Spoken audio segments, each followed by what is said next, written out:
Hello Jharkhand, welcome to learners for education. आज हम लोग करने वाले हैं संडे टेस्ट नंबर 4। संडे को ये वीडियो मिलने वाला था बट कुछ प्रॉब्लम चलते नहीं मिल पाया। बट चलिए शुरू करते हैं। जनरल स्टडी का पोर्शन पेपर 3 में जेसीसी सीजीएल एग्जाम 2022 में बहुत ज़्यादा फायदा होगा। आज जो वीडियो है इंपॉर्टेंट है, क्यों? क्योंकि हम लोग आज देखने वाले हैं जेसीसी स्टेनोग्राफर का एग्जाम हुआ था 2015 में, तो उसका क्वेश्चन देखने को मिलेगा। प्रीवियस ईयर आप लोग जरूर पढ़ा कीजिए, तो प्रीवियस ईयर बहुत ज़्यादा फायदा होगा आपके प्रिपरेशन में। इंग्लिश और हिंदी दोनों वीडियो है और 8 बजे कल से वीडियो मैं फिक्स कर देने वाला हूँ, तो कल से आप लोग जरूर ज्वाइन कीजिएगा। एक तो ऐसे शाम को 8 बजे रहता ही है। पीडीएफ के लिए और क्विज के लिए टेलीग्राम आप लोग ज्वाइन कर लीजिएगा। शुरू करते हैं फर्स्ट क्वेश्चन। और शुरू करने से पहले एक चीज़ इन्फॉर्मेशन देना चाहूँगा कि आप लोग ना वीडियो को थोड़ा सा पॉज कीजिएगा और आंसर देने की कोशिश कीजिएगा, और जितना मार्क्स आएगा जरूर लिखिएगा। टोटल 30 क्वेश्चन है, ओके, तो जरूर लिखिएगा, पार्टिसिपेट कीजिए। फर्स्ट क्वेश्चन कहा जाता है कि in which year was the Khunti district separated from Ranchi district. Ranchi district को खूंटी डिस्ट्रिक्ट से अलग क्यों किया गया? थोड़ा सा वीडियो को ध्यान से देखिएगा, क्योंकि क्वेश्चन यहाँ पे तो इजी रहेगा, लेकिन मैं एक एक स्लाइड में भर भर के इन्फॉर्मेशन दूंगा तो आपको बहुत ज़्यादा फायदा देखने को मिलेगा। तो फर्स्ट क्वेश्चन आता है in which year was the Khunti district separated और carved out from Ranchi district. Ranchi district से खूंटी डिस्ट्रिक्ट को किस वर्ष अलग किया गया था? 2003, 2002, 2006, 2007। इसका आंसर क्या होना चाहिए? इसका आंसर होना चाहिए 2007। 12 सितंबर 2007 को देखने को मिलेगा आपको खूंटी डिस्ट्रिक्ट को अलग किया गया था रांची डिस्ट्रिक्ट से। खूंटी डिस्ट्रिक्ट आप लोग देखने को मिलेगा साउथ छोटा नागपुर आपको परगना में देखने को मिलेगा, जिसका हेडक्वार्टर ऑब्वियसली रांची में ही है। खूंटी डिस्ट्रिक्ट झारखंड का 23वां जिला था, जो कि आपको बनाया गया था, आपको रांची से अलग करके ऑब्वियसली पता चल चुका होगा। तो 24वां जिला कौन था? 24वां जिला आपका रामगढ़ था। रामगढ़ किससे बनाया गया था? हजारीबाग से बनाया गया था। हजारीबाग से बनाया गया था। हजारीबाग वही प्लेस है जहां से सोराई कोबर पेंटिंग निकल कर आया है, जिसको जीआई टैग का दर्जा मिल चुका है। क्वेश्चन इंपॉर्टेंट है। आंसर 2007 हो गया। आप लोग को पता होगा कि जब झारखंड खूंटी डिस्ट्रिक्ट से क्वेश्चन बहुत पूछते हैं। खूंटी डिस्ट्रिक्ट से क्वेश्चन इसलिए पूछते हैं क्योंकि बिरसा मुंडा का जन्मस्थल कहाँ है?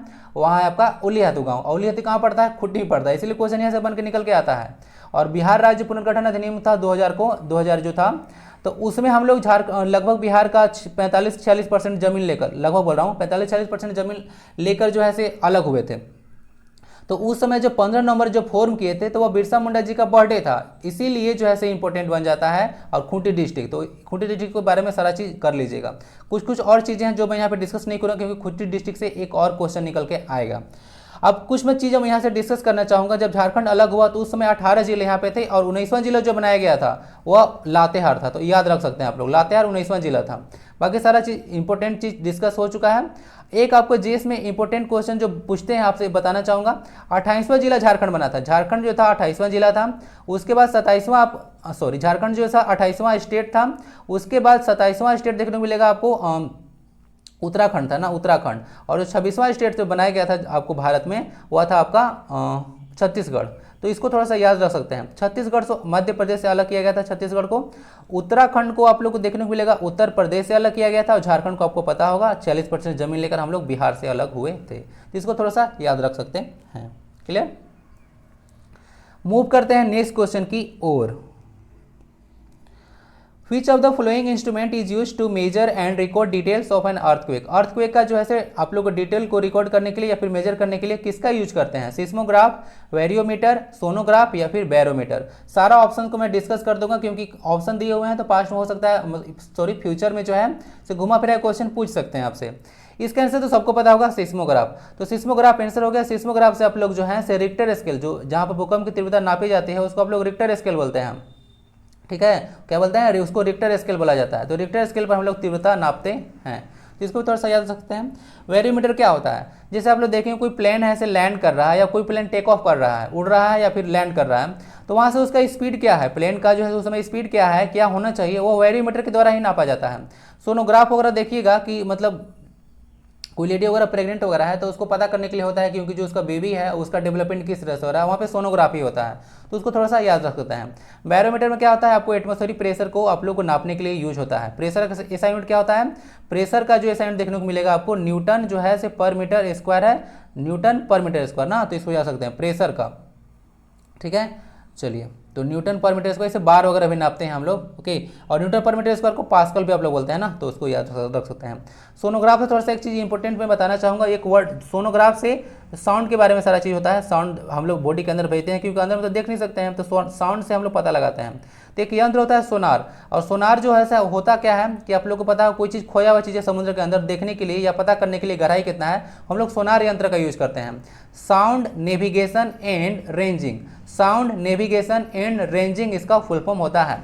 एक क्वेश्चन याद रखिएगा, साउंड का जो स्पीड होता है 332 मीटर पर सेकंड होता है 0 डिग्री सेल्सियस पर एयर और वैक्यूम में, इसको याद रख सकते हैं। और कोई भी एक पूछता है कि पराध्वनि आपको सुनना है तो जो आपको परावर्तक सतह है उसका से आपका सोर्स का दूरी कितना होना चाहिए, 17.5 मीटर, तो इसको याद रखते हैं साउंड के बारे में। तो यहाँ से आंसर सिस्मोग्राफ हो गया। ऑप्शन यहाँ पे साउंड आया था इसीलिए सारा डिस्कस करना उचित समझा ना। चलिए क्वेश्चन 3 आता है, for which product DBT scheme was launched by the government. बोला जा रहा है कि जो डीबीटी स्कीम था वह जो है गवर्नमेंट द्वारा जो किस प्रोडक्ट के लिए फर्स्ट ऑफ ऑल लॉन्च किया गया था, water, liquefied petroleum gas, landline phone या फिर इलेक्ट्रिसिटी। तो इसको जो है लिक्विफाइड पेट्रोलियम गैस के लिए फर्स्ट ऑफ ऑल लॉन्च किया गया था डीबीटी स्कीम। डीबीटी आखिर होता क्या है, तो डायरेक्ट बेनिफिट ट्रांसफर होता है। जो भी आप लोग सामान वगैरह खरीदते हैं तो उस पर सब्सिडी दिया जाता है और सब्सिडी को सीधे आपको बैंक अकाउंट खाते में दे दिया जाता है, तो उसको डीबीटी बोला जाता है। डीबीटी स्कीम देखिएगा तो आप लोग को जो है 1 जनवरी 2013 को जो है इसको लॉन्च किया गया था, 1 जनवरी 2013 को, तो इसको याद रखिएगा, डेट इंपॉर्टेंट है। बाकी एलपीजी का फुल फॉर्म है लिक्विफाइड पेट्रोलियम गैस, ध्यान दीजिएगा एलपीजी का full form liquefied petroleum gas होता है, लिक्विड पेट्रोलियम गैस नहीं होता है। बहुत लोग छोटे छोटे मिस्टेक ऐसे कर देते हैं, उस वजह से आप लोग एटीएम लिखने में गलत करते हैं। इसमें आप लोग को क्या होता है, ऑटोमेटिक टेलर मशीन नहीं होता है, ऑटोमेटेड टेलर मशीन होता है। बहुत लोग इसको गलत लिखते हैं, तो इसको गलत मत कीजिएगा, ऑटोमेटेड होता है, ऑटोमेटिक नहीं होता है। टाइम मेरा क्या था, लिक्विफाइड पेट्रोलियम गैस किसके ड्यूरेशन में शुरू किया गया था, डीबीटी 2013 में मनमोहन सिंह जो गवर्नमेंट थे उनके टाइम में शुरू किया गया था, तो याद सकते हैं। एक सेंटर जो है सेक्टर स्कीम है ना, यह देखिएगा मिनिस्ट्री ऑफ पेट्रोलियम के द्वारा यह शुरू किया गया है। और पेट्रोलियम पदार्थ एक ऐसा पदार्थ है जिसको हम लोग भारत में सबसे ज़्यादा आयात करते हैं। आपको पता होगा ना, क्वेश्चन ये आ चुका है कि कौन सा प्रोडक्ट जो है हम लोग सबसे ज़्यादा आयात करते हैं बाहर से, तो वो पेट्रोलियम प्रोडक्ट है। ओके, तो इसको याद रख सकते हैं। नेक्स्ट क्वेश्चन देखते हैं, question number 3, what percent of population of Jharkhand state practices agriculture. बोला जा रहा है कि झारखंड राज्य में कृषि कार्य करने वाली जनसंख्या का प्रतिशत क्या है। तो देखिए झारखंड राज्य में अगर कृषि अगर देखिएगा जो करता है वह लगभग 75% ऑप्शन में आएगा। तो लगभग यहाँ पे जो ऑप्शन था उसके अनुसार हम लोग 80% लगाएंगे, तो 80% लगभग जो है जनसंख्या जो है पॉपुलेशन जो है झारखंड का कृषि में इंडल्ज है। ओके, तो इसको याद रख सकते हैं हम। बाकी एग्रीकल्चर वगैरह के बारे में थोड़ा सा याद रख लीजिएगा। एग्रीकल्चर जो है स्टेट लिस्ट में आता है। आप लोगों को 7 शेड्यूल में 3 लिस्ट है ना, आप लोग सेंट्रल लिस्ट, उसके बाद आप देख लूँगा स्टेट लिस्ट, उसके बाद कंकरेंट लिस्ट। तो एग्रीकल्चर जो है कृषि जो है वह स्टेट का सब्जेक्ट आता है, यानी कि आपको राज्य के हाथ में आता है और राज्य का अधिकार होता है। तो 80% जनसंख्या है। बाकी थोड़ा सा भारत में देखिएगा लगभग तो 60% बोला जाता है कि जो जनसंख्या है 60% कृषि में है और 60% जनसंख्या लगा है, लेकिन इसका जीडीपी में योगदान लगभग 18% या 17.5% के आसपास है। तो इसको याद रख सकते हैं, इसका आंसर हो गया 80%। ओके, चलिए। और बाकी झारखंड में थोड़ा सा एक चीज याद रख लीजिएगा, जो टोटल भूमि है जिस पर आप लोग खेती कर सकते हैं, झारखंड में टोटल लैंड, एरेबल लैंड जिस पर खेती कर सकते हैं वह है 38 लाख हेक्टेयर। 38 लाख हेक्टेयर कुल जमीन है जहां पर खेती आप लोग कर सकते हैं। झारखंड का कुल भौगोलिक क्षेत्रफल 79,716 किलोमीटर स्क्वायर। अगर हेक्टेयर में पूछेंगे तो 79.70 लाख हेक्टेयर, ऐसे याद रख सकते हैं इसको। टोटल जो है यहाँ पे कृषि का लैंड मतलब टोटल जियोग्राफिकल एरिया है ना 79.70 लाख हेक्टेयर या 79,760 किलोमीटर स्क्वायर। टोटल कृषि होता है झारखंड में जो है 38 लाख हेक्टेयर पर, इतना जो है एरेबल लैंड है, खेती करने योग्य भूमि। बाकी झारखंड में कितना परसेंट पॉपुलेशन है, तो 80%, 75%, 80% के आसपास आपको झारखंड का पॉपुलेशन कृषि में इंडल्ज है। बाकी एग्रीकल्चर स्टेट लिस्ट में आता है, याद रख सकते हैं। जीडीपी में एग्रीकल्चर का, पूरा इंडिया की बात कर रहा हूँ, 18% योगदान है हमारा जीडीपी में, ग्रोस डोमेस्टिक प्रोडक्ट में। विच of the following festival is celebrated only in Jharkhand. अब बताइए कि इनमें से कौन सा फेस्टिवल जो है सिर्फ और सिर्फ झारखंड में मनाया जाता है। शिवरात्रि, जन्माष्टमी, सोहराई या फिर पोंगल, बताइए। तो इसका आंसर सोहराई होगा, इजी क्वेश्चन है। सोहराई देखिएगा तो सोहराई त्यौहार होता है, पशु से रिलेटेड त्यौहार होता है, आप लोग को अच्छे से पता होगा सोहराई त्यौहार।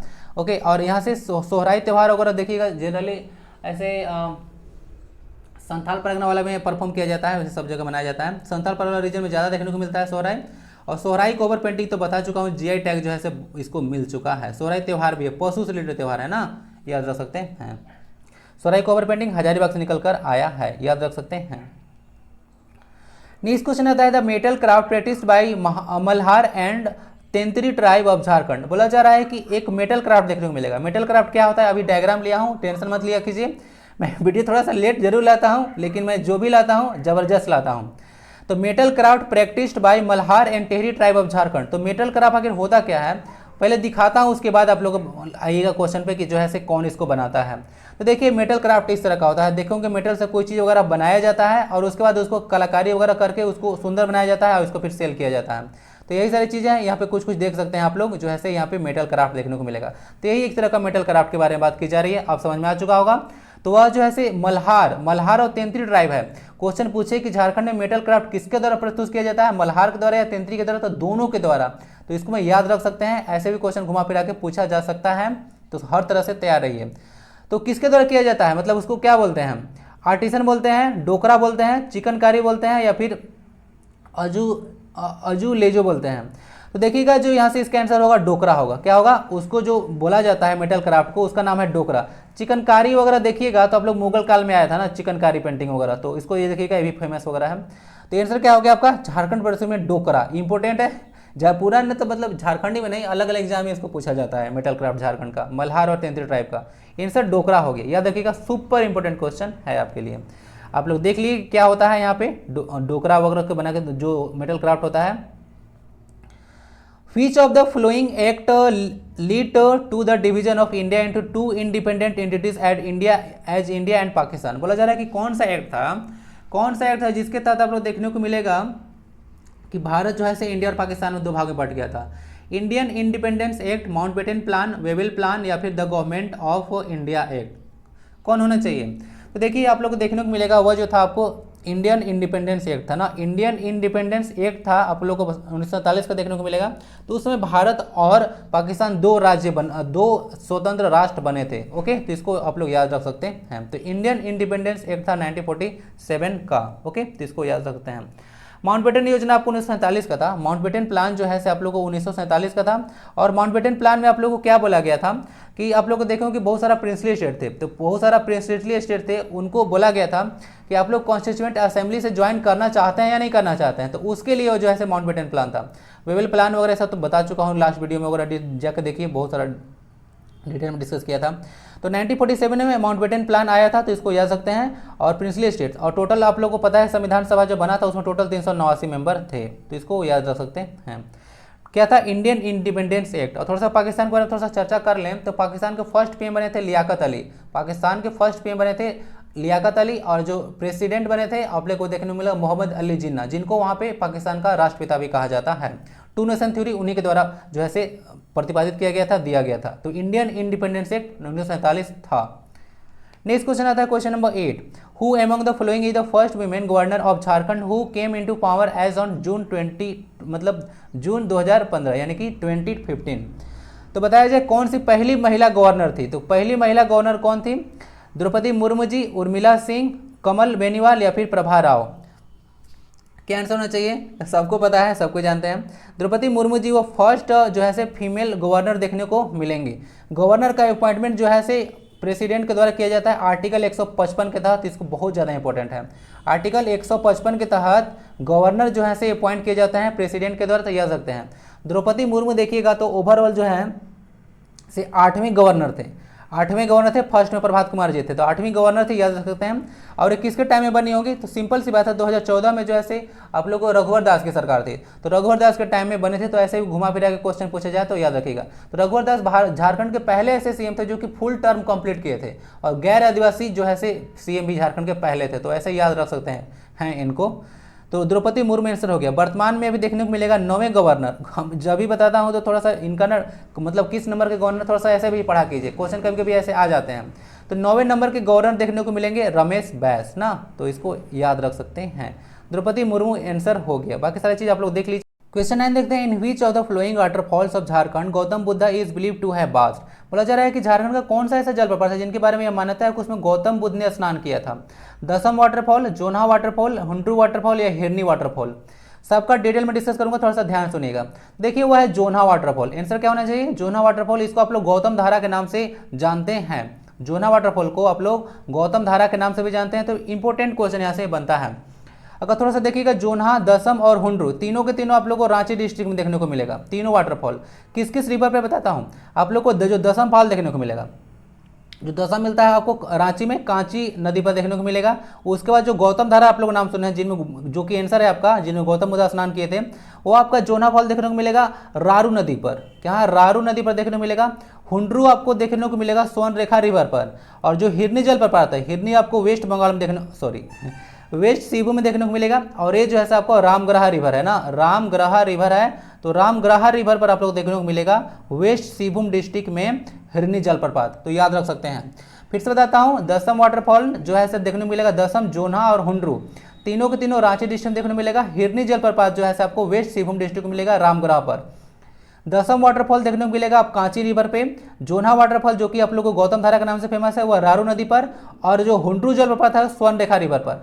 हुंड्रू जलप्रपात जो है देखने को मिलेगा, इसका जो लेंथ है जिसका हाइट देखने को मिलेगा 98 मीटर के आसपास है, बाद में डिस्कस कर दूंगा। 98 मीटर यहाँ पे देखने को मिलेगा, स्वर्ण रेखा रिवर पर है। आई होप कि समझ में आ चुका हो। गौतम बुद्ध का लाइफ बहुत ज़्यादा इंपॉर्टेंट है ना। इनका बचपन का नाम क्या था, इनका बचपन का नाम सिद्धार्थ था, इनका पत्नी का नाम यशोधरा था, बेटे का नाम राहुल था। गौतम बुद्ध के बारे में थोड़ा सा याद रखिएगा, 27 वर्ष की उम्र में अपना घर छोड़ त्याग कर दिए थे। 35 वर्ष की उम्र में इनको जो है से ज्ञान की प्राप्ति हुई थी, आप लोगों को पता होगा। और जो बुद्ध का 4 काउंसिल हो चुका है ना। फर्स्ट में क्या हुआ था, राजगिरी में, ठीक है। सेकंड में हुआ था आपका वैशाली में। थर्ड में हुआ था आपका पाटलिपुत्रा में। और फोर्थ हुआ था कश्मीर में। तो इसको याद रख सकते हैं आप लोग। तो चलिए देखते हैं अब नेक्स्ट क्वेश्चन की ओर। याद रखिएगा सारा चीज। आंसर हो गया आपका जोन्हा वाटरफॉल। कहाँ पे है, तो कांची रिवर पे। क्वेश्चन 10 देखते हैं। In which year did Portuguese first arrive in Sri Lanka और नेबरिंग कंट्री ऑफ इंडिया। बोला जा रहा है कि वो कौन सा साल था जिसमें पहली बार श्रीलंका में जो है पुर्तगाली लोग आए। ये तो सारा आपको पता होगा सारा लोगों को कि 1498 में पुर्तगाली लोग भारत में आए थे। लेकिन आपसे भारत में श्रीलंका में पूछा गया है। तो क्वेश्चन देखिए अच्छे लेवल का है। तो इसका क्या आंसर होना चाहिए, थोड़ा सा अगर ऑर्डर थोड़ा सा कीजिएगा। श्रीलंका जो है लगभग इंडिया का नेबरिंग कंट्री में आता है। तो यहाँ से देखिएगा तो 1505 इसका सही आंसर हो जाएगा। 1498 थोड़ा सा कनेक्ट किया कीजिए, 1505 में जो है आया। बाकी टाइम पीरियड इधर तो बहुत दूर दूर हो गए। तो 1498 में हो गया। थोड़ा सा याद रखिएगा, श्रीलंका में जो है 1505 में आए थे। श्रीलंका को पहले आप सिलोन के नाम से जानते थे। इसका कैपिटल श्री जयवर्धनापुर इकोटे है। करेंसी जो है श्रीलंकन रूपी यहाँ पे यूज किया जाता है। बाकी इंडिया और जो श्रीलंका है उसके बीच में आपको पाक स्टेट देखने को मिलेगा। PAL के ना, एल के बाद किया था तो एल साइलेंट हो जाता है। पाक स्टेट होता है, मन्नार की खाड़ी वर्ग भी देखने को मिल जाता है।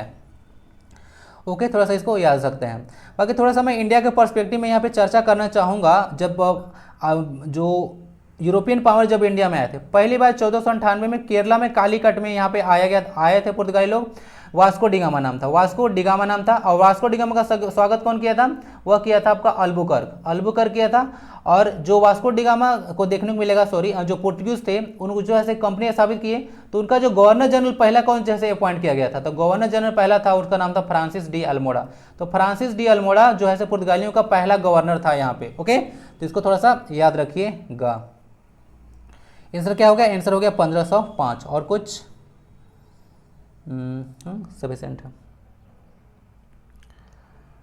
अच्छा हाँ, एक चीज़ तो छूट रहा है भाई। यहाँ से थोड़ा सा देख लीजिएगा। जो यूरोपियन पावर जो इंडिया में कदम रखे थे वह ऑर्डर लगाने के लिए देता है। सबसे पहले पुर्तगाली लोग आए थे 1498 में, डच आए थे दूसरी बार और 1605 में, फिर ब्रिटिश आए थे 1608 में, फिर फ्रेंच जो है 1664 में। तो सबसे पहले से सबसे बाद में थोड़ा सा याद रख लीजिएगा। आप लोग PDF याद करते हैं ना, PDF, तो PDBF याद रख लीजिएगा। पोर्टुगीज, डच, ब्रिटिश और फ्रेंच, तो यही ऑर्डर है और यूरोपियन का यहाँ पर भारत में आने का। तो क्रम याद रखिएगा, क्वेश्चन बहुत बार आ चुका है। क्वेश्चन 11 देखते हैं। What is the highest honour award given to civilians in India. India में देखिएगा किसी भी सिविलियन को, किसी भी नागरिक को दिया जाने वाला सर्वोच्च सम्मान कौन सा है, पद्म विभूषण, परमवीर चक्र, पद्म भूषण या फिर भारत रत्न। सबको पता होगा भारत रत्न जो है आपको सबसे हाईएस्ट मतलब यहाँ पे सिविलियन अवार्ड है। तो यहाँ पे भारत रत्न आंसर हो गया। भारत रत्न को 1954 में शुरू किया गया था। भारत रत्न को 1954 में शुरू किया गया था। उस समय 3 पर्सनालिटी थे। नाम था उनका CV रमन, CR राजगोपालचारी, जिनको आप लोग राजा जी के नाम से भी फेमस है। इनके नाम पर एक नेशनल पार्क भी है, राजा जी नेशनल पार्क उत्तराखंड में। और थर्ड पर्सनल थे सर्वपल्ली राधाकृष्णन, जो कि आपके सेकंड प्रेसिडेंट ऑफ इंडिया बने थे, first vice president of India थे। तो वो सर्वपल्ली राधाकृष्णन 3 पर्सन को first of all Nobel Bharat Ratna दिया गया था। बाकी ये थोड़ा सा यहाँ पे चर्चा करना मैं उचित समझूंगा कि सबसे लास्ट में जो से विदेशी को भारत रत्न कब मिला थोड़ा सा नोबेल प्राइज माइंड पे आता है, सॉरी। तो सबसे जो लास्ट में जो थे पर्सन वो थे आपके नेल्सन मंडेला। तो नेल्सन मंडेला को 1990 में जो है से मिला था। उसके बाद 1987 में जो है क्या थे, 1987 में आप लोग को खान अब्दुल गफ्फार खान थे, जिसको आप सीमांत गांधी के नाम से जानते हैं। तो अब्दुल गफ्फार खान जो है ना, अब्दुल गफ्फार जो खान है उनको जो है से मिला था 1987 में और भारत रत्न। और 1980 में जो है से आपको मिला था किनको, मदर टेरेसा जी को जो है से मिला था भारत रत्न। और 1979 में मदर टेरेसा जी को नोबेल प्राइज मिल चुका है। ओके, याद रख सकते हैं। नेल्सन मंडेला को अफ्रीका का गांधी भी कहा जाता है ना। और खान अब्दुल गफ्फार खान, इनको सीमांत गांधी के नाम से जानते हैं। मदर टेरेसा, समझ गया सारा चीज़, देख लीजिएगा। सबसे लास्ट में आपको नेल्सन मंडेला थे। नेक्स्ट क्वेश्चन को मूव करते हैं। तो आंसर क्या हो गया, आंसर हो गया भारत रत्न। और परमवीर चक्र के बारे में थोड़ा सा याद रखिएगा। एक पर्सन है जिनका नाम है एल्बर्ट एक्का, झारखंड के बारे में बात कर रहा हूँ। उनको जो है 1971 का जो वार था, इंडिया जो देखने को मिला था, इंडिया पाकिस्तान वार हुआ था। हम लोग डायरेक्ट वार किसी किए थे, बांग्लादेश का हेल्प किए थे। मुक्ति बाहिनी फोर्स का गठन किया गया था उसमें, याद है ना आपको। तो 1971 में जब था से इसमें हम लोग क्या किए थे, उसके बाद हम लोग ऐसे देखिएगा तो उस समय जो है से शहीद हो गए थे। कौन, एल्बर्ट एक्का जी। तो उनको जो है परमवीर चक्र से नवाजा गया है। तो क्वेश्चन पूछते हैं कि किस जो से वार में शहीद हुए थे, तो यह देखिएगा भारत पाकिस्तान युद्ध 1971 का। तो परमवीर चक्र से इनको नवाजा गया था। ओके, याद रखिएगा। एल्बर्ट एक्का ना, एल्बर्ट एक्का गुमला डिस्ट्रिक्ट से निकल कर आता है ना, गुमला डिस्ट्रिक्ट। नेक्स्ट क्वेश्चन देखते हैं। Who was the last ruler of Mughal empire. तो बहुत इजी क्वेश्चन है। मुगल एम्पायर जो का लास्ट रूलर कौन थे, तो बहादुर शाह जफर थे द्वितीय। ऑप्शन में नहीं है तो यही मारेंगे, बहादुर शाह जफर इसका आंसर हो जाएगा। बाकी औरंगजेब, जहांगीर वगैरह थोड़ा सा सबसे पता होगा। मुगल जो काल था वह कब हुआ था, तो आप लोग देखने को मिलेगा 1526 में देखने को मिला बाबर और हुमायूं के बीच, सॉरी या बाबर और इब्राहिम लोदी के बीच में, बाबर और इब्राहिम लोदी के बीच में देखने को मिलेगा पानीपत की पहली लड़ाई हुई थी। वहां से मुगल डायनेस्टी यहाँ से इंडिया में निकल कर आया था। ओके, तो याद रखिएगा। लोदी डायनेस्टी देखिएगा दिल्ली सल्तनत का अंतिम वंश था ना, दिल्ली, याद है ना आपको। सबसे पहले क्या आता था, सबसे पहले आता था आपका गुलाम डायनेस्टी, क्या आता है, गुलाम जिसको बोलते हैं। उसके बाद आता है खिलजी, आता है गुलाम खिलजी। उसके बाद आता है आपका तुगलक, गुलाम खिलजी तुगलक। उसके बाद सैयद और उसके बाद लोदी। तो यही सारा ऑर्डर याद रख सकते हैं। गुलाम को न कहीं के मुमलुक डायनेस्टी भी देखने को मिलता है। गुलाम, खिलजी, तुगलक, सैयद और लोदी, यही दिल्ली सल्तनत का टाइम पीरियड आप लोग देखने को मिलता है। ठीक है, चलिए। बाकी औरंगजेब की मृत्यु 1707 में हुआ था, इसको याद रख सकते हैं। जहांगीर न्याय की जंजीर लगाए थे। और याद रखिएगा जहांगीर जो था सिख के 5वें जो गुरु थे, गुरु अर्जन देव, उनको क्या किए थे, उनको जो है मृत्यु घाट उतार दिए थे। औरंगजेब जो है सिख के जो 9वें गुरु थे, गुरु तेग बहादुर, उनको मृत्यु घाट उतार दिया था। तो इसको बारे में थोड़ा सा याद रख सकते हैं। मूव करें क्वेश्चन नंबर नेक्स्ट पे। क्वेश्चन 13 आता है, विच of the flowing minerals is not produced in Jharkhand. बोला जाए कि इसमें कौन सा मिनरल जो है से झारखंड में प्रोड्यूस नहीं होता है। कोल, बॉक्साइट, आयरन या फिर पेट्रोलियम। सबको तो आंसर पता चल गया होगा। आंसर इसका होगा पेट्रोलियम। पेट्रोलियम का जो है झारखंड में प्रोडक्शन नहीं होता है। अगर थोड़ा सा बात करें कोयला, मैंने पूरा मिनरल की बात की तो झारखंड में 40% पूरा ऑल ओवर इंडिया का मिनरल देखने को मिलता है। और कोयला प्रोडक्शन में देखिएगा तो यहाँ पे हम लोग कोयला में भी नंबर 1 हम लोग नहीं है, लेकिन रिजर्व में नंबर 1 पे हम लोग हैं, देखने को मिलेगा आपको। लोहा वगैरह हम लोग सेकंड स्थान पे आते हैं, लोहा वगैरह में सेकंड पे। और बॉक्साइट वगैरह में देखिएगा हम लोग तो 7वें स्थान पर आते हैं, बॉक्साइट वगैरह में 7वें स्थान पर हम लोग आते हैं। तो ये सारा कुछ चीज़ मैं पहले भी आपको डिस्कस किया था, इसको याद सकते हैं। कोयला का जो है परसेंटेज देखने को मिलेगा झारखंड में, पूरा इंडिया का कोयला का जो है 28% है। क्या है, 28% लगभग देखने को मिलेगा रिजर्व झारखंड में है। लोहा का जो सेकेंड स्थान पे हम लोग हैं, लोहा, तो लोहा जो है यहाँ पे लगभग देखने को मिलेगा 25.7%, जो कि लगभग 26% होता है ना। तो इसको मैं बता चुका हूँ आपको।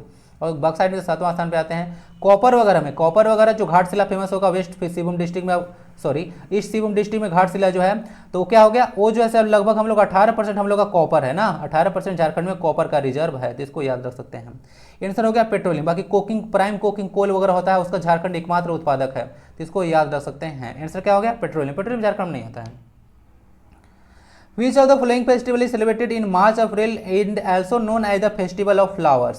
तो मार्च अप्रैल में इसको मनाया जाता है और इसको आप लोग क्या करते हैं, इसको आप लोग फेस्टिवल ऑफ फ्लावर्स के नाम से जानते हैं। कौन होगा, सरहुल, करम पूजा, जावा या फिर मकर। तो बताया जाए, मकर को ना कहीं कहीं टूसू पर भी बोलते हैं ना, मकर को यहाँ पे टूसू जो पर्व होता है उसको भी कहीं कहीं मकर बोला जाता है। तो देखिए इसका आंसर हो जाएगा सरहुल। सरहुल पर्व को आप लोग चैत्र मास में मनाया जाता है ना, सरहुल पर्व जैसे चैत्र मास में आप लोग मनाते हैं, तो इसको याद रख सकते हैं। कर्मा वगैरह तो बताया था आपको, कर्म वृक्ष की पूजा होती है कर्मा में, और भाई बहन का प्यार वगैरह को दिखाने के लिए भी कर्मा पूजा किया जाता है। जावा फेस्टिवल आप लोग फर्टिलिटी के लिए ना, आपको उपजाऊ जो फसल वगैरह है, फसल मतलब एक तरह से क्रॉप फेस्टिवल बोल सकते हैं आप लोग। तो इसमें फसल आपका अच्छा से उसके लिए आप लोग जावा फेस्टिवल करते हैं, ओके। और रोहिणी पर्व बीज बोने का होता है। रोहिणी एक पर्व होता है झारखंड में जो बीज बोने समय आप लोग को परफॉर्म किया जाता है ना, तो इसको याद सकते हैं। रोहिणी बीज बोने टाइम है। जावा जो है से आपको जैसे फर्टिलिटी के लिए होता है, फर्टिलिटी मतलब आपका उपज अच्छा हो उसके लिए। नेक्स्ट क्वेश्चन देखते हैं, क्वेश्चन नंबर 15। आंसर पता चल गया ना, आंसर आपका हो गया सरहुल ना, सरहुल पूजा, साल वृक्ष की पूजा होता है Sarhul. Which of the flowing waterfalls form the highest cataract in Jharkhand falling from an average height of 468 feet? बोला जा रहा है कि कौन सा वो वाटरफॉल है जो कि 468 फीट की ऊंचाई से गिरता है और झारखंड का सबसे जो है यहाँ पे ऊंचा होना चाहिए ना, सबसे ऊंचा जलप्रपात का रचना करता है। दसम वाटरफॉल, हिरनी वाटरफॉल, पंचग्रह है, सॉरी पंचघाघ जलप्रपात है, या फिर लोध वाटरफॉल है। इसका आंसर क्या होना चाहिए? इसका आंसर होना चाहिए लोध वाटरफॉल। लोध वाटरफॉल देखिएगा लातेहार डिस्ट्रिक्ट में पड़ेगा। लातेहार वही जिला है जिसको लेटेस्ट सबसे पहला जिला बनाया गया था झारखंड में स्थापना के बाद, और 19वां जिला था, और यही है लातेहार। जो कि अब यहाँ पे लोध वाटरफॉल बना है तो किसी रिवर पे होगा, तो लोध वाटरफॉल थोड़ा सा याद रख लीजिएगा, यह जैसे बुरहा रिवर पे है। किस पे? बुरहा रिवर पर देखने को मिलेगा। 468 फीट है ना, 468 फीट है, और अगर मीटर में पूछेगा तो 143 होगा, यह देखिएगा।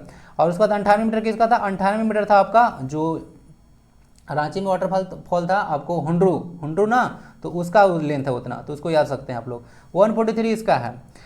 लोध वाटरफॉल आपका आंसर हो गया। बाकी देखिएगा आपको हिरनी जलप्रपात और तो चर्चा कर जैसा देख लीजिएगा। अब इसको ना बुढ़ा घाघ के नाम से आप लोग जानते हैं। बुढ़ा घाघ लोध जलप्रपात को ही कहते हैं, तो बुढ़ा घाघ भी ऑप्शन में रहेगा तो मार लीजिएगा। पंचघाघ अलग चीज़ है। पंचघाघ आप लोग देखने को मिलेगा आपको खूंटी डिस्ट्रिक्ट में, वो बताया था ना कि आएगा जलप्रपात, तो खूंटी डिस्ट्रिक्ट में पंचघाघ आएगा। और पंचघाघ ऐसे बनई रिवर पर है। किस पे? बनई रिवर पर देखने को मिलेगा। जो पंचघाघ है खूंटी डिस्ट्रिक्ट में बनई रिवर पर देखने को मिलेगा।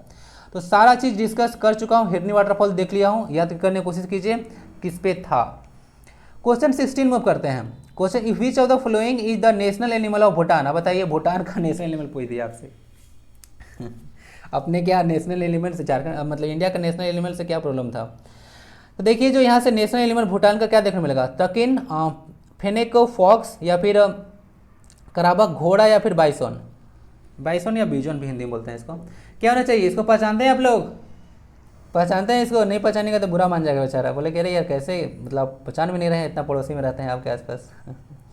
तो देखिए भूटान का जो है से राष्ट्रीय पशु आप लोग देखने को मिलेगा टकिन। यही टकिन ही जो है से आप लोग देखने को मिलता है, यही टकिन है ना। चलिए भूटान आपका है, ओके, तो याद रख सकते हैं। भूटान वगैरह का भी सारा एक क्वेश्चन और आएगा तो वहाँ पे डिस्कस कर लेंगे ना, याद रखिएगा। टकिन यहाँ पे आंसर हो गया इसका। विच neighbouring country of India national currency is क्यात? क्यात जो है से किसका जो है से आपको नेशनल करेंसी देखने को मिलेगा? क्यात। नेपाल, भूटान, बांग्लादेश, या फिर म्यांमार? तो देखिए इसका आंसर आपका हो जाएगा म्यांमार। म्यांमार में जो है क्यात चलता है। क्या चलता है? म्यांमार में क्यात ऐसे करेंसी चलता है। म्यांमार वही आपका कंट्री है जिसको पहले आप लोग बर्मा के नाम से जानते थे ना। किसके नाम से जानते थे? बर्मा के नाम से जानते थे। चलिए इसका करेंसी क्या हो गया? करेंसी क्यात हो गया। बाकी नेपाल के बारे में नेपाली रुपी होता है, बांग्लादेश में बांग्लादेशी टाका होता है। भूटान में हम लोग नगुल्ट्रम यूज किया जाता है ना, भूटान में नगुल्ट्रम यूज किया जाता है, इसको याद रख सकते हैं। और हम लोग म्यांमार में सितवे पोर्ट डेवलप कर रहे हैं। सितवे पोर्ट हम लोग डेवलप कर रहे हैं म्यांमार में, ओके। पाकिस्तान क्या कर रहा है? पाकिस्तान में देखिएगा यहाँ से पाकिस्तान में चाइना ऐसा ग्वादर पोर्ट डेवलप कर रहा है, और वहाँ पे कौन सा पोर्ट है? एक श्रीलंका में हम्बनटोटा पोर्ट, तो बताया था सारा, याद रखिएगा। श्रीलंका में हम्बनटोटा पोर्ट और पाकिस्तान में ग्वादर पोर्ट चाइना डेवलप कर रहा है। हम लोग सितवे पोर्ट डेवलप कर रहे हैं, और एक और पोर्ट डेवलप कर रहे हैं हम लोग ईरान में चाबहार पोर्ट, ओके। तो इसको थोड़ा सा याद रख सकते हैं। आंसर म्यांमार हो गया। और हाँ, 3 कम्युनिटी हमेशा याद रखिएगा। जब मैं इंडिया का जब बताया था आपको इंडिया का, तो श्रीलंका में सिंघाला कम्युनिटी, और म्यांमार में आपको बताया था आपको कौन सा कम्युनिटी? रोहिंग्या कम्युनिटी, और चाइना में उइगुर मुस्लिम। तीनों बहुत इंपॉर्टेंट, न्यूज में पास्ट में बहुत ज़्यादा रहा है, तो याद रख सकते हैं इसको। नेक्स्ट क्वेश्चन आता है question number 18। Who elects the member of Lok Sabha? Lok Sabha के मेंबर को इलेक्ट कौन करता है? अब लोकसभा का चुनाव होता है, लोकसभा का क्या होता है, चुनाव होता है, कौन करते हैं, the member of Rajya Sabha, chief minister लोग करते हैं, या फिर सेंट्रल कैबिनेट मिनिस्टर, या फिर पीपल ऑफ इंडिया। तो ये कि जितना भी जो सांसद देखने को मिलते हैं लोकसभा में, जो पार्लियामेंट्रियन होते हैं, वो सब चुन के आते हैं। तो भारत के लोग जो हैं से उनको चुनते हैं, क्या भारत के लोग जो हैं से लोकसभा को चुनते हैं। बाकी लोकसभा को क्या बोलते हैं, लोकसभा को आप लोग हाउस ऑफ पीपल बोलते हैं, यानी कि लोअर हाउस बोलते हैं ना, यहाँ पे लोगों का रिप्रेजेंटेशन डायरेक्ट होता है। राज्यसभा को आप लोग क्या बोलते हैं, राज्यसभा को आप लोग अपर हाउस के नाम से जानते हैं। लोकसभा में प्रेसिडेंट जो है, लोकसभा में कितने मेंबर को नोमिनेट कर सकते हैं, तो 2 मेंबर को। राज्यसभा में प्रेसिडेंट कितना मेंबर को नोमिनेट कर सकते हैं, 12 मेंबर को। तो टोटल कितने मेंबर हो गए, तो 14 मेंबर को नोमिनेट हो गया। तो 14 मेंबर जो है नोमिनेट प्रेसिडेंट के द्वारा किया जा सकता है। बाकी एक इंपॉर्टेंट चीज़ यहाँ से याद रख लीजिएगा, लोकसभा राज्यसभा टीवी को मिला दिया गया है ना, और उसका नाम संसद टीवी रख दिया गया है। तो इसको अभी कुछ कारनामा हुआ है तो याद रख सकते हैं। और बाकी हमारा प्रीएम्बल है, क्या है, प्रीएम्बल है, उसका भी तो जो सोर्स वगैरह है सारा पीपल ऑफ इंडिया ही है। पीपल ऑफ इंडिया ही को ध्यान रखकर अपना प्रीएम्बल को तैयार किए हैं। चलिए, प्रीएम्बल कॉन्सेप्ट यूएसए से लिए हैं। Indian standard time is calculated on the basis of which longitude. अब बोला जा रहा है कि इंडियन स्टैंडर्ड टाइम क्या है, इंडियन स्टैंडर्ड टाइम जो कि IST है, वो कहाँ से लिया गया है। क्वेश्चन इंपॉर्टेंट है और इजी क्वेश्चन है। तो देखिएगा कहाँ से लिया गया है, तो 82.5 डिग्री ईस्ट लॉन्गिट्यूड देखने को मिलेगा, जो कि इलाहाबाद का नैनी में एक जगह पड़ जाता है ना, इलाहाबाद प्रयागराज जो नैनी पड़ जाता है, वहाँ से हम लोग भारत का मानक समय लिए हैं। Clear. Indian standard time, Indian standard time जो है ग्रीनविच जो मीन टाइम है उससे 5.5 घंटा आगे है। किससे है, 5.5 घंटा आगे है, याद रख सकते हैं। ग्रीनविच इंग्लैंड में पड़ता है, वहाँ से आप लोग को देखने को मिलेगा, उससे हम लोग 5.5 घंटा आगे हैं। यानी कि अभी अगर इंग्लैंड में 6 बज रहा होगा तो इंडिया में 11:30 बजेगा। कहने का तात्पर्य यह है। आंसर हो गया 82.5 डिग्री ईस्ट लॉन्गिट्यूड। लॉन्गिट्यूड होगा, लैटिट्यूड नहीं ना। नेक्स्ट क्वेश्चन आता है, which neighbouring country of India was known as Burma in the past. Question बताना नहीं चाहिए था, नहीं बहुत सारा भर इन्फॉर्मेशन दे दिया तो पता चल गया होगा। तो चलिए भाई, बहुत भर इन्फॉर्मेशन देता हूँ, एक लाइक भी कर दिया कीजिए, थोड़ा बहुत मेरा भी फायदा हो जाएगा, अपने फायदे के बारे में नहीं सोचते हैं ना। चलिए, और शेयर भी किया कीजिए वीडियो को। तो देखिए कौन सा वह कंट्री था जिसको बर्मा के नाम जानते थे, आंसर आपको पता चल गया होगा, वह म्यांमार है। क्या है, म्यांमार है। म्यांमार का कैपिटल पता चला, नेपितो है, और करेंसी क्या था, क्या था, आपको याद होगा, याद किया था।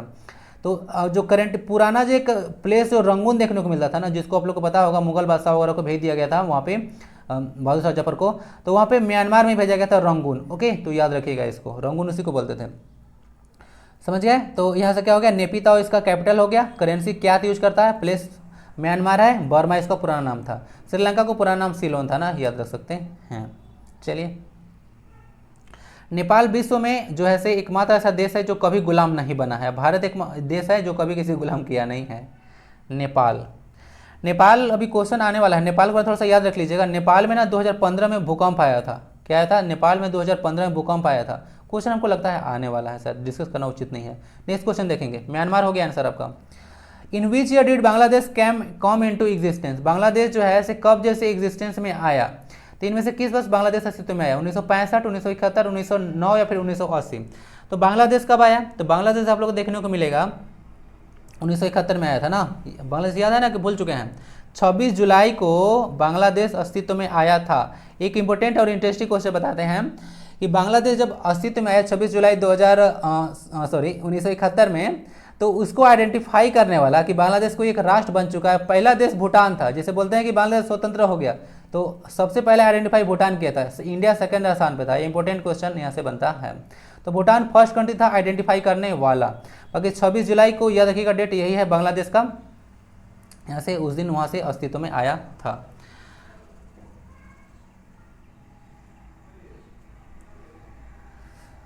बाकी सारी चीज़ देख लीजिएगा। उस समय ना ऑपरेशन सर्चलाइट का यूज किया गया था ना, ऑपरेशन सर्चलाइट यूज किया गया था, ऑपरेशन सर्चलाइट।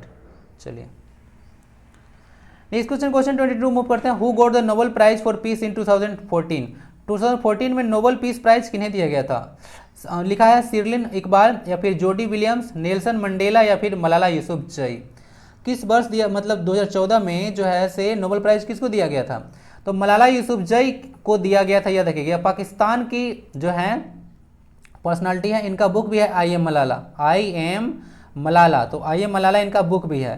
तालिबान से खूब लड़े थे, लड़ाई किए थे। इनका जो है से देखने को मिलेगा गर्ल के एजुकेशन के लिए ना, क्योंकि वहाँ पे गर्ल के एजुकेशन ज़्यादा फोकस नहीं किया जा सकता है, जाता था। तो वही मलाला यूसुफजई है। अब एक इंपॉर्टेंट क्वेश्चन यहाँ से बन के आता है कि मलाला यूसुफजई को अकेले उस समय 2014 में नोबेल प्राइज नहीं मिला था, नोबेल पीस प्राइज। एक भारत के पर्सनालिटी हैं जिनका नाम है कैलाश सत्यार्थी ना, तो कैलाश सत्यार्थी को मिल चुका है। क्यों? क्योंकि ये बच्चों के लिए बहुत काम करते हैं, अनाथ बच्चों के लिए। इनका है बचपन बचाओ आंदोलन की, तो उनसे रिलेटेड हैं आपके कैलाश सत्यार्थी। तो इनको भी 2014 का नोबेल पीस प्राइज मिला था कंबाइंड रूप से। ओके, याद रखिएगा।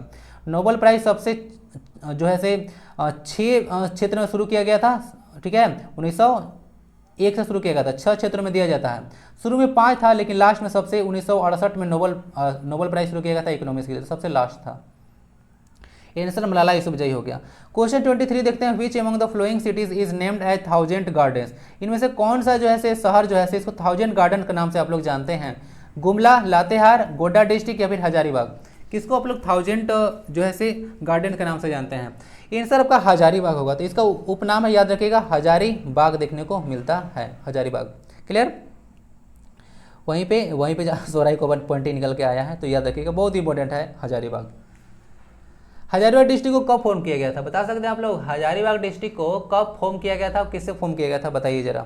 हजारीबाग डिस्ट्रिक्ट, एक क्वेश्चन बता दिया कीजिए, उतना ज़्यादा भाव नहीं खाने चाहिए। विच neighbouring country of India celebrates it's independence day on 26 मार्च? आप लोग देखने को मिलेगा कौन सा देश है जो 26 मार्च को जो है से अपना जो है से इंडिपेंडेंस डे सेलिब्रेट करता है? किस दिन को? 26 मार्च को। बांग्लादेश, नेपाल, चाइना, अफगानिस्तान? बताया जाए। इसका आंसर होगा बांग्लादेश। क्या होगा? बांग्लादेश 26 मार्च को अपना जो है से स्वतंत्रता दिवस कर जो है से बनाता है। ओके, अब 26 जुलाई को ऑपरेशन चलाया गया था सर्चलाइट, उसमें आज़ाद हुआ था, लेकिन 26 जुलाई को नहीं मनाता है, 26 मार्च को मनाता है ना। चलिए, क्वेश्चन 25 देखते हैं, which of the following is the name given to India's humanitarian relief operation in Nepal after 2015? 2015 में भूकंप हुआ था, अर्थक्वेक में, उसके बाद जो है से भारत एक ऑपरेशन जो है से चलाया था राहत देने के लिए, तो उसका नाम क्या था? ऑपरेशन सफेद सागर, ऑपरेशन मेघदूत, ऑपरेशन राहत या फिर ऑपरेशन मैत्री? तो देखते हैं क्या नाम था। तो देखने को मिलेगा आपको जो ऑपरेशन था उसका नाम था ऑपरेशन मैत्री। ऑपरेशन मैत्री जैसे 2015 में इंडियन गवर्नमेंट के द्वारा चलाया गया था ताकि वहाँ पे रिलीफ प्रोवाइड कराया जा सके। भूकंप आ गया था 2015 में नेपाल में, तो बहुत ज़्यादा त्रासदी मच चुका था। नेपाल का बात आता है तो 2 चीज़ हमेशा से याद रख लीजिएगा। नेपाल जो है से आपका इंडिया का नेबरिंग कंट्री है, तो इसको थोड़ा सा आप लोग याद रख सकते हैं। और यहाँ से अगर थोड़ा सा बात करें हम नेपाल के बारे में, तो 2 चीज़, एक पशुपतिनाथ टेम्पल और त्रिभुवन एयरपोर्ट आपको नेपाल में देखने को मिलेगा। 2 चीज़ इंपॉर्टेंट है। ऑपरेशन राहत हम लोग चलाए थे, आप लोग को पता होगा 2013 में त्रासदी हुआ था उत्तराखंड में, तो बहुत ज़्यादा एक बार से क्लाउड बस्ट हो गया था, त्रासदी हुआ था, उसके लिए ऑपरेशन राहत चला था। और ऑपरेशन मेघदूत हम लोग 1984 में शुरू किए थे, सियाचिन ग्लेशियर के लिए ना, कब्जा करने के लिए। ओके, तो 1984 में ऑपरेशन मेघदूत शुरू किया गया था। ओके, तो ये सब थोड़ा सा याद रखिएगा। यहाँ से नेपाल वगैरह आया, थोड़ा सा मैं चर्चा कर देना चाहूँगा। यहाँ पे देखिए, जैसे कि आप लोग को इंडिया में देखिएगा टोटल बॉर्डर जो है 7 जो है से कंट्री के साथ बॉर्डर लगता है, लैंड बॉर्डर के बारे में बात कर रहा हूँ, टोटल 7। जिसमें सबसे पहले आता है बांग्लादेश, उसके बाद चाइना का बॉर्डर सबसे बड़ा है, मतलब लंबा बोल सकते हैं, उसके बाद पाकिस्तान आता है, उसके बाद नेपाल आता है, और सबसे लास्ट में आता है आपका म्यांमार। तो ये टॉप 5 कम से कम याद रख लीजिएगा, कभी कभी ऑर्डर दे सकते हैं, Bangladesh, China, Pakistan, Nepal, BCPNM। Okay, BCPNM इसको याद रख सकते हैं। 7 टोटल जो ऐसे ही आपको देखने को मिलेगा, स्टेट लैंड जो ऐसे बाउंड्री टच करता है। अब बांग्लादेश वाला तो आप लोग डायरेक्ट भी पूछ सकते हैं, 4096 जो है से आपका किलोमीटर देखने को मिलता है। ओके, 4096। ओके ना, कोई दिक्कत होता है बताइए कीजिए भाई। और टोटल 9 जो है से कोस्टल स्टेट्स इंडिया में, मतलब तटीय राज्य। Who appoints the attorney general of India? Attorney general of India को जो है से कौन अपॉइंट करते हैं? महान्यायवादी जिनको आप लोग बोलते हैं। गवर्नर या फिर चीफ मिनिस्टर जो है से करते हैं, मुख्यमंत्री, प्रेसिडेंट ऑफ इंडिया या फिर प्राइम मिनिस्टर, कौन अपॉइंट करते हैं हम? तो देखिए, जो गवर्नर जो अटॉर्नी जनरल है उनको अपॉइंट किया जाता है प्रेसिडेंट ऑफ इंडिया के द्वारा। आर्टिकल 76(1) इंपॉर्टेंट है, आर्टिकल 76(1) के तहत अटॉर्नी जनरल ऑफ इंडिया को अपॉइंट किया जाता है। ओके, तो याद रखिएगा। अभी कौन है अटॉर्नी जनरल ऑफ इंडिया? अभी के वेणुगोपाल है ना, के वेणुगोपाल जो है अटॉर्नी जनरल ऑफ इंडिया देखने को मिलेंगे। 15वें अटॉर्नी जनरल यहाँ पे देखने को मिलेंगे। ओके, तो इसको याद रख सकते हैं। तो आंसर क्या हो गया? आंसर हो गया प्रेसिडेंट। बहुत लोगों को प्रेसिडेंट के द्वारा अपॉइंट किया जाता है, गवर्नर वगैरह को भी बताया था कि किया जाता है। नेक्स्ट क्वेश्चन आता है what is the position of Jharkhand in the production of iron ore at present. तो आयरन ओर प्रोजेक्ट जो उस समय का क्वेश्चन है, तो आयरन ओर का जो प्रोडक्शन है उसमें झारखंड का क्या स्थान है, फर्स्ट, सेकंड, थर्ड या फिर फोर्थ। तो इस क्वेश्चन का आंसर आप लोग को देखने को मिलेगा आयरन ओर में हम लोग दूसरा स्थान पे है ना, आयरन ओर प्रोडक्शन में दूसरा स्थान पे बताया था ना। लगभग 26% यहाँ पे लगभग 25.7 26% यहाँ पे देखने को मिलता है, यहाँ पे रिजर्व आयरन ओर का देखने को मिलेगा। ओके, तो सेकंड आंसर हो गया। बाकी सारा चीज तो डिस्कस कर ही दिया था, तो बार बार एक ही चीज क्या डिस्कस करें। क्वेश्चन 28 आता है Jharkhand education project council was registered on. Jharkhand education project council देखने को मिलेगा, Jharkhand education project council Jharkhand शिक्षा परियोजना परिषद जो है 12 अप्रैल 2001 को जो है से यहाँ पे लॉन्च किया गया था। तो इसको याद सकते हैं। फर्स्ट जो आप लोग औद्योगिक नीति था झारखंड जो फर्स्ट औद्योगिक नीति वह 2001 में ही आया था। Okay, industrial policy. तो 12 अप्रैल 2001 यह आंसर हो गया। अब यहाँ पे जो झारखंड एजुकेशन प्रोजेक्ट काउंसिल का मेन पर्पस क्या था, तो देखिए जिसे बहुत सारा प्रोग्राम चलता है, जैसे सर्व शिक्षा अभियान है, लड़की को पढ़ाने के लिए है, ओके, मिड डे, मतलब बहुत सारा अगर प्रोजेक्ट वगैरह है जो कि एजुकेशन को इन्हेंस करने के लिए, उसको फैलाने के लिए हम लोग इम्प्लीमेंट करते हैं। तो उसका कार्यक्रम जो है कैसे अच्छा से चले, उसको कैसे आगे लेकर चलना है, इसके लिए झारखंड एजुकेशन प्रोजेक्ट काउंसिल शुरू किया गया था। तो 12 अप्रैल 2001 वह टाइम था, तो इसको याद रखते हैं। नेक्स्ट क्वेश्चन था what is the national language of Bhutan. Bhutan का जो है नेशनल लैंग्वेज पूछ दिया है, भूटान काफी ज्यादा पूछ रहे हैं। तो क्या होगा, पास्तो बोला जा रहा है, थाई लैंग्वेज बोला जा रहा है, उसके बाद जोंगखा इसको बोलते हैं, और उसका बोलते हैं अम्हारिक। तो क्या बोला जाता है, क्या है नेशनल लैंग्वेज भूटान का, तो भूटान का जो है नेशनल लैंग्वेज देखने को मिलेगा आपको जोंगखा ना, क्या चीज जोंगखा देखने को मिलेगा, डी साइलेंट रहता है ना, याद सकते हैं भूटान। चलिए, बाकी आपको पास्ट में देखने को मिला था थोड़ा सा, अगर लंबे समय से न्यूज फॉलो करते हो तो आपको भूटान वगैरह का सारा तो नगुल्ट्रम वगैरह बता ही दिया था। ओके, आपको कैपिटल होगा थिम्पू देखने को मिलता है, जोंगखा वगैरह, ओके, यहाँ पे लैंग्वेज हो गया नेशनल लैंग्वेज। भूटान में एक चुम्बे वैली पड़ता है जहाँ पे इंडिया और अभी पता था जो इंडिया का जो बॉर्डर वगैरह था, ठीक है, तो बॉर्डर इंडिया का फोर्स और चाइना का फोर्स आमने सामने था, तो भूटान में ही चुम्बे वैली पड़ता है। तो पूछ सकते हैं कभी कभी, तो देख लीजिएगा जोंगखा यहाँ पे नेशनल हो गया, लैंग्वेज यहाँ पे बोला जाता है। ओके, चलिए क्वेश्चन 30 देखते हैं what is the code of Sri Lankan currency. अब बोला जाए कि श्रीलंका का जो करेंसी यूज होता है, बताया था ना श्रीलंकन रूपी, तो श्रीलंकन रूपी जो है उसके लिए करेंसी कोड क्या है currency code, SRD, LKR, INR या फिर SYP, क्या होना चाहिए, INR तो इंडिया का आपको पता होगा, इसका LKR होता है ना, लंकन रूपी को हम लोग श्रीलंकन रूपी को LKR से डिनोट किया जाता है। तो सोच लीजिएगा पास्ट में ऐसे ऐसे क्वेश्चन, भूटान का क्या करेंसी कोड होता है, ये सारा जो है आपको पूछ सकते हैं, थोड़ा सा याद रखिएगा इसको। कोशिश करूंगा कि आगे मैं क्वेश्चन और डिस्कस करूं तो आपको मैं प्रोवाइड कराते जाऊं। तो यहाँ तक आते हैं तो जरूर, यहाँ 30 क्वेश्चन हो चुका है ना। चलिए, अब कितना स्कोर आया, यहाँ तक आ गए हैं तो जरूर स्कोर लिखिएगा कि हाँ इतना मार्क्स आया, तो कितना भाई कितना आया जरूर लिखिएगा। यहाँ तक आते हैं तो साथ में झारखंड जय हिंद लिखिएगा, जो कि JHV बन जाता है झारखंड आपका।